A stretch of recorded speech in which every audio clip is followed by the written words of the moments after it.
वित्तीय प्रबंध के प्रशासनिक कार्य के पश्चात क्रियात्मक कार्य देखते हैं। सर व्हीलर के अनुसार वित्त संपूर्ण व्यावसायिक क्रिया को सूत्र में बांधने वाला चमकीला धागा है। यह विपणन, उत्पादन, क्रय एवं कार्मिक प्रबंध की क्रियाओं को प्रभावित तथा परिसीमित करता है। वित्त संपूर्ण व्यावसायिक क्रिया को सूत्र में बांधने वाला चमकीला धागा है। वित्त, जिसको विटामिन एम बोलते हैं, एम फॉर मनी, जिसके पास वित्त की अधिकता होती है ना, उसका चेहरा अलग ही रहता है। जिसके पास वित्त की कमी है, उसका फेस का इंप्रेशन ही अलग होता है।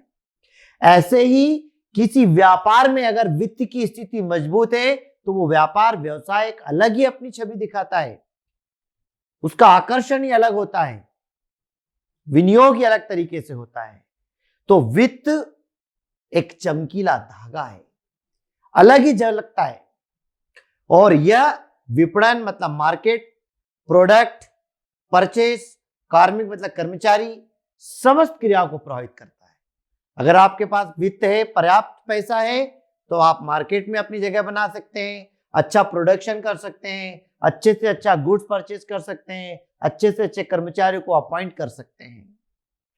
पैसा से आप व्यापार के अंतर्गत अपने आवश्यक सभी साधनों को आसानी से प्राप्त कर सकते हैं और व्यापार को प्रगति प्रदान कर सकते हैं।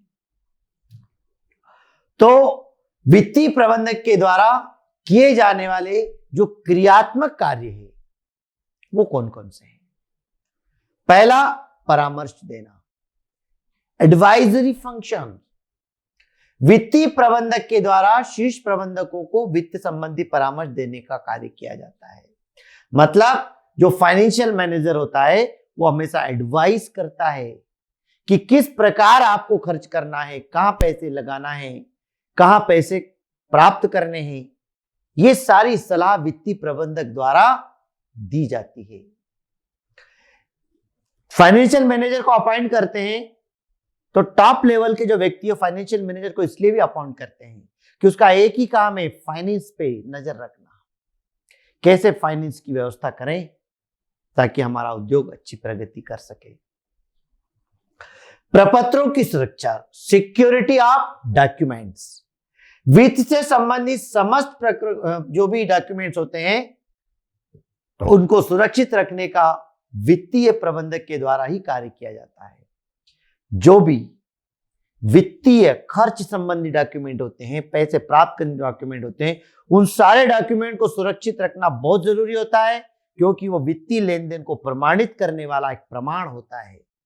इसलिए वो सारे डॉक्यूमेंट जो वित्त से रिलेटेड है उनको सुरक्षित, सिक्योर्ड प्लेस पर रखना जरूरी है ताकि आवश्यकता पड़ने पर वो मिल जाए, उसका मिलान किया जा सके।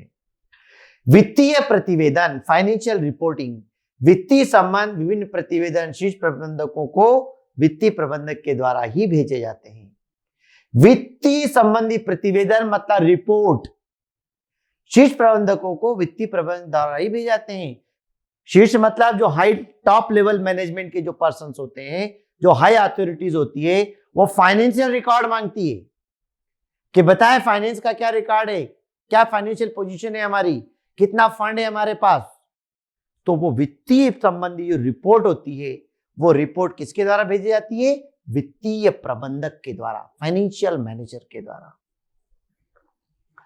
रिकवरी ऑफ डेट, उधार की वसूली, डूबत ऋण, संदिग्ध ऋणों की वसूली का कार्य वित्तीय प्रबंधक के द्वारा ही किया जाता है। संस्था उधार माल बेचती है, जिन संस्थाओं को, जिन व्यक्तियों को, वो डेटर्स कहलाते हैं। तो उसमें से किन व्यक्तियों से पैसा कब प्राप्त होना है, उसकी रिकवरी समय पर करना, और जो पैसा डूब चुका है कोशिश करना किस तरीके से डूबा हुआ पैसा हम रिकवर कर सके। इन सभी कार्य को वित्तीय प्रबंधक द्वारा किया जाता है।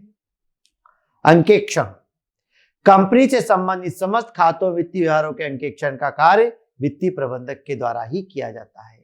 कंपनी के जितने भी अकाउंट्स होते हैं उन सारे अकाउंट्स को ऑडिट करना, जो भी लिखा है हमने उनकी जांच करने का कार्य वित्तीय प्रबंधक के द्वारा होता है। और लाभ का वितरण, उपक्रम के द्वारा अर्जित आय को समस्त संबंधित कार्यों में वितरण करवाने का कार्य वित्तीय प्रबंधक के द्वारा ही होता है।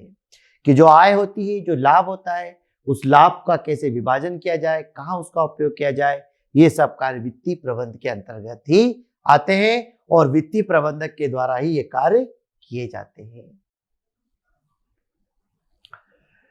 अगला हमारा पॉइंट है वित्तीय नियोजन, फाइनेंशियल प्लानिंग कैसे करना, क्या मीनिंग है। वित्त कमाना एक कला है, परंतु व्यवसाय को बेहतर ढंग से संचालित करना एक सर्वश्रेष्ठ नियोजन है।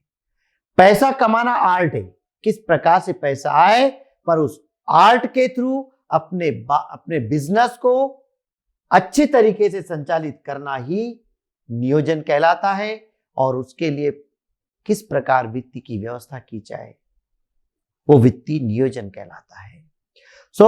संस्था के उद्देश्यों को प्राप्त करने के लिए वित्तीय क्रियाओं का पूर्व निर्धारण करना ही वित्तीय नियोजन कहलाता है।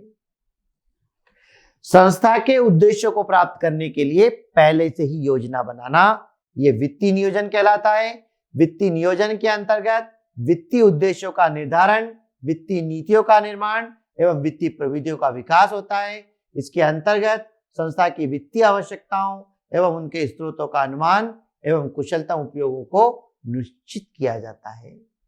तो वित्तीय नियोजन मतलब पर्याप्त फाइनेंशियल प्लानिंग के आधार पर ही हम आगे किसी भी प्रकार की पॉलिसी बनाते हैं, किसी भी प्रकार की प्रक्रिया करते हैं। और ये करना तभी संभव है जब हमारे पास फाइनेंशियल प्लानिंग हो।